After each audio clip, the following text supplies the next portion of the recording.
Historia de la filosofía, por Franco Restaino, volumen 4, 164, parte octava. La filosofía contemporánea, tomo 2, capítulo 8. La epistemología post-positivística, 1028, Kuhn, anomalías y crisis. La ciencia normal, como hemos visto, tiene para Kuhn como característica fundamental la de resolver rompecabezas sobre la base de su propio paradigma. No tiene por objeto encontrar novedades de hecho o teóricas, y cuando tiene éxito no encuentra ninguna. Su éxito no es producido por los descubrimientos e inventos, sino por la solución de rompecabezas. Pero la historia de la ciencia está también hecha por descubrimientos e inventos, que después dan lugar a nuevos paradigmas que sustituyen a los viejos, incapaces de explicar aquellos descubrimientos e inventos, los cuales, observa Kuhn, criticando las interpretaciones corrientes, no son hechos aislados, sino episodios relativamente extensos en el tiempo y dotados de una estructura que se presenta regularmente. Será, como veremos más adelante, la estructura de las revoluciones científicas. ¿Cómo se configuran estos episodios? Kuhn lo explica en un fragmento que anticipa los análisis detallados del resto de su obra. El descubrimiento empieza con la toma de conciencia de una anomalía, o sea, con el reconocimiento de que la naturaleza, en un cierto sentido, ha violado las expectativas suscitadas por el paradigma que regula la ciencia normal. Continúa después con una exploración más o menos extensa del área de la anomalía, y solo termina cuando la teoría paradigmática ha sido readaptada, de modo que aquello que parecía anómalo llega a ser aquello que esperamos. La readaptación, especifica Kuhn, no es una simple integración o añadidura, sino que es una reorientación total que conduce a mirar de modo diferente los hechos nuevos, que de otro modo no podrían volver a entrar en la categoría de hechos científicos. Una readaptación paradigmática, por consiguiente, que, como lo muestra por ejemplo el descubrimiento del oxígeno, tiene necesidad de un nuevo vocabulario y de nuevos conceptos.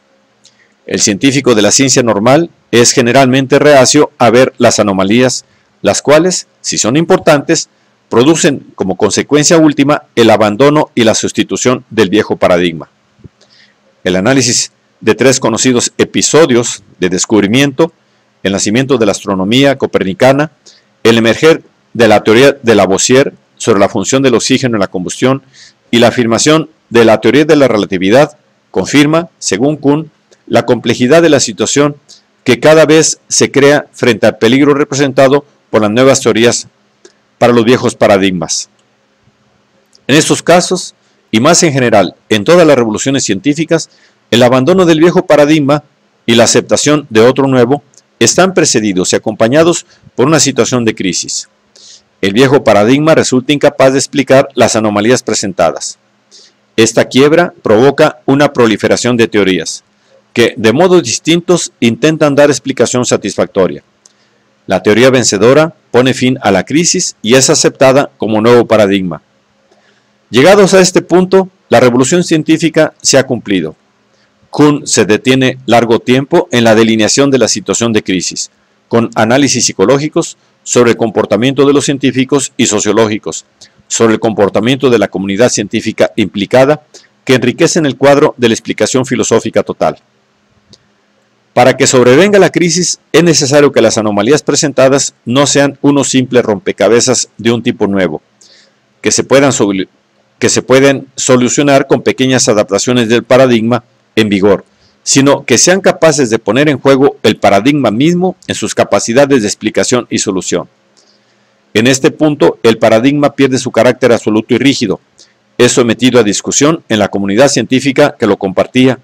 Se llega a una situación en la cual, si bien existe aún un paradigma, pocos especialistas se muestran totalmente de acuerdo sobre qué es. No es que el viejo paradigma se ensanche para poder aceptar al nuevo. En la situación de crisis, no se produce en absoluto un proceso acumulativo o aditivo. Sobre este punto, Kuhn es contundente. Las crisis devuelven a la ciencia a una condición que se asemeja a la de los periodos pre-paradigmáticos en los cuales faltaba un paradigma reconocido y se cierran con el emerger de un nuevo candidato a paradigma y con la consiguiente batalla por su aceptación. Esta transición, sigue Kuhn, es lo contrario de un proceso acumulativo que se efectúa a través de una articulación o una extensión del viejo paradigma. Es más bien una reconstrucción del campo sobre nuevas bases. Cuando la transición se ha concluido, los especialistas considerarán de manera distinta su campo y habrán cambiado sus métodos y sus objetivos. Esto es, habrán aceptado un nuevo paradigma.